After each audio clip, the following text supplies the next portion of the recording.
নমস্কাৰ, মই অপূৰ্ব বল্লভ গোস্বামী।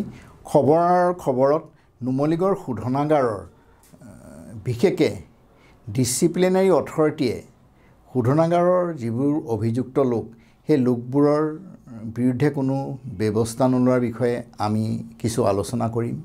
আজিৰ পৰা প্ৰায় 3 বছৰ আগতে নুমলীগড় শোধনাগাৰে এগৰাকী অভিযন্তা যুৱতীক নুমলীগড় শোধনাগাৰৰ এজন বিষয়া নিহাৰ শৰ্মা নামৰ সেই বিষয়াগৰাকীয়ে সেই মহিলাগৰাকীৰ ওপৰত যৌন নিৰ্যাতন চলাইছিল।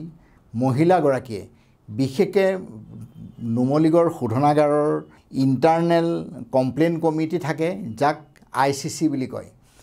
সেই ইণ্টাৰনেল কমিটিৰ সভাপতি আছিল মধুচন্দ্ৰা অধিকাৰী আৰু যুৱতীগৰাকীয়ে এই গোটেই ঘটনাৰ সবিশেষ লগে লগেই মধুচন্দ্ৰা অধিকাৰীক জনাইছিল আৰু মধুচন্দ্ৰা অধিকাৰীৰ সেই সময়ত দায়িত্ব আছিল, কাৰণ যিহেতু এইটো স্পৰ্শকাতৰ এইটো যৌন নিৰ্যাতনৰ বিৰুদ্ধে তেখেতে অভিযোগ কৰিছে।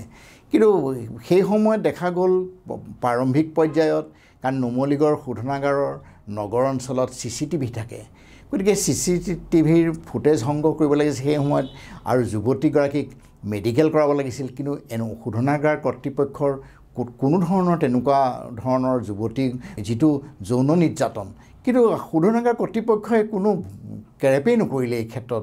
কাৰণ যিহেতু আজি ইণ্টাৰনেল যিখন কমপ্লেইন কমিটিৰ মধুচন্দ্ৰা অধিকাৰীয়েও যেনেধৰণে আচলতে গোচৰটো গুৰুত্ব সহকাৰে ল'ব লাগিছিল লোৱা নহ'ল। তেওঁৰ ভুল তদন্তৰ বাবেই গুৱাহাটী উচ্চ ন্যায়ালয়ত তেওঁৰ যিখন তদন্তৰ প্ৰতিবেদন সেইখন নাকচ হৈছিল বা কোৱাৰ্চ হৈছিল বুলি কয়। আৰু সেই সময়ত নুমলীগড় শোধনাগাৰৰ বিশেষকৈ ওমেন ইন পাব্লিক ছেক্টৰ, যিটো আচলতে উইপছ বুলি কয়, সেই উইপছৰ সভাপতি আছিল ৰঞ্জনা চক্ৰৱৰ্তী।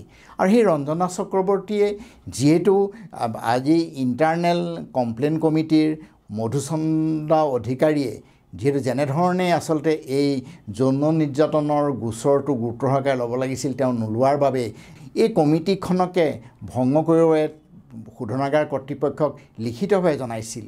কিন্তু এই উইপছৰ ৰঞ্জনা চক্ৰৱৰ্তীৰ যিখন আচলতে প্ৰতিবেদন সেইখনৰ ওপৰত কোনো গুৰুত্বই নিদিলে শোধনাগাৰ কৰ্তৃপক্ষই। আৰু এই যিখন আচলতে ইণ্টাৰনেল কমপ্লেইন কমিটি, সেই ইণ্টাৰনেল কমপ্লেইন কমিটি সেই মধুচন্দ্ৰা অধিকাৰীৰ যিখন কমিটি সেইখনেই আচলতে নুমলীগড় কৰ্তৃপক্ষই বাহাল ৰাখিলে। আৰু যুৱতীগৰাকীয়ে বহুত পলমকৈ আৰক্ষীৰ ওচৰত গোচৰ তৰিছিল। আৰু সেই সময়ত আৰক্ষী অধীক্ষক আছিল সুমিত শৰ্মা। সুমিত শৰ্মাই গুৰুত্ব সহকাৰে গোচৰটো লৈছিল। আৰু সেই সময়ত গোলাঘাটৰ অতিৰিক্ত আৰক্ষী অধীক্ষক আছিলে অঞ্জন পণ্ডিত, আৰু সেই অঞ্জন পণ্ডিতকে গোলাঘাটৰ আৰক্ষী অধীক্ষকে দায়িত্ব দিছিল। আৰু অঞ্জন পণ্ডিতে গুৰুত্ব সহকাৰে লৈ অভিযুক্ত নিহাৰ শৰ্মাক গ্ৰেপ্তাৰ কৰিছিল। আৰু গ্ৰেপ্তাৰ হোৱাৰ পিছত তেওঁ জেল হাজতলৈ গৈছিল। আৰু তাৰ পিছত আচলতে যিহেতু নুমলীগড় শোধনাগাৰ এইটো ৰাজহুৱা খণ্ডৰ উদ্যোগ, কাৰণ নুমলীগড় শোধনাগাৰ ব্যক্তিগত খণ্ডৰ উদ্যোগ নহয়, ৰাজহুৱা খণ্ডৰ উদ্যোগৰ কিছুমান নিয়ম নীতি থাকে। কাৰণ তেওঁ যিহেতু অভিযুক্ত হ'ল, তেওঁ যিহেতু জেললৈ গ'ল, কাৰণ 48 ঘণ্টাৰ ভিতৰত এৰেষ্ট হোৱাৰ পিছত তেওঁ লগে লগে চাকৰিৰ পৰা আচলতে নিলম্বন হয়। শোধনাগাৰ কৰ্তৃপক্ষই নিলম্বন কৰাৰ পিছত যিহেতু তেওঁলোকৰ বিভাগীয় তদন্ত থাকে, সেই তদন্ত তেওঁলোকে আজি 3 বছৰ ধৰি এই অভিযুক্তগৰাকীৰ বিৰুদ্ধে একো তদন্তই নকৰিলে তেওঁলোকে তাৰমানে। আৰু ডিচিপ্লিনাৰী অথৰিটিয়ে যিধৰণে আচলতে ব্যৱস্থা গ্ৰহণ কৰিব লাগিছিলে, কাৰণ এইটো আজি 3 বছৰৰ আগৰ ঘটনা, কিন্তু আমি যদি সিদিনা, কাৰণ এটা বন্যহস্তী নুমলীগড় শোধনাগাৰ নগৰ অঞ্চলত তেওঁলোকে আচলতে মুকলিকৈ ইলেক্ট্ৰিফিকেশ্যন কৰি থোৱাৰ বাবেই বন্যহস্তীটো কৰুণ মৃত্যু ঘটিল। আৰু সেই সময়ত যিগৰাকী আচলতে তাৰ বিষয়ে আছিলে উজ্জ্বল নয়ন সন্দিক আৰু বেদান্ত কাশ্যপ বুলি, সেই দুগৰাকীৰ বিৰুদ্ধে গুৰুতৰ অভিযোগ উঠাত বন বিভাগে তেওঁলোকক গ্ৰেপ্তাৰ কৰি জেল হাজতলৈ প্ৰেৰণ কৰিছিল।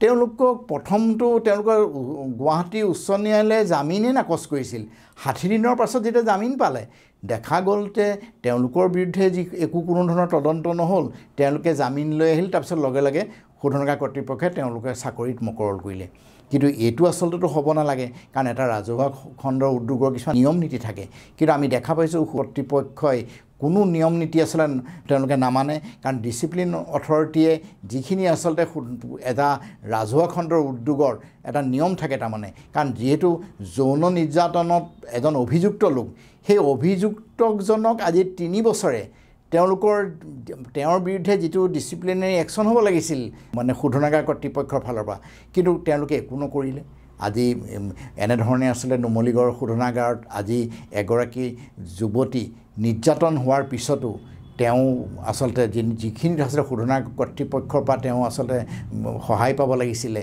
বা তেওঁ আচলতে সেই যুৱতীগৰাকীয়ে প্ৰকৃততে আচলতে ন্যায় পাব লাগিছিল কিন্তু এই ক্ষেত্ৰত শোধনাগাৰ কৰ্তৃপক্ষই আজিৰ তাৰিখত আমি একো তেনেকুৱা দেখা নাই গতিকে যদি এনেকুৱা ধৰণৰ ৰাজহুৱা খণ্ডৰ উদ্যোগটো যদি এনেকুৱা ধৰণৰ ঘটনা ঘটি থাকে ই সঁচাকৈ এক দুৰ্ভাগ্যজনক ঘটনা আমি এইটোৱে ভাবোঁ যে নুমলীগড় শোধনাগাৰ কৰ্তৃপক্ষ এই ক্ষেত্ৰত আচলতে গুৰুত্বৰ পদক্ষেপ লওক আৰু বিশেষকৈ তাৰমানে মই এইটো কওঁ ডিচিপ্লিনাৰী অথৰিটিয়ে এই ক্ষেত্ৰত গুৰুত্ব সহকাৰে লওক আৰু তেওঁলোকৰ যিটো আচলতে ডিপাৰ্টমেণ্টেল যিটো আচলতে এনকুৱাৰী সেইটো তৎকালীনভাৱে আচলতে তেওঁলোকে কৰক আজি খবৰ ইমানতেই মুখনি মাৰিছোঁ নমস্কাৰ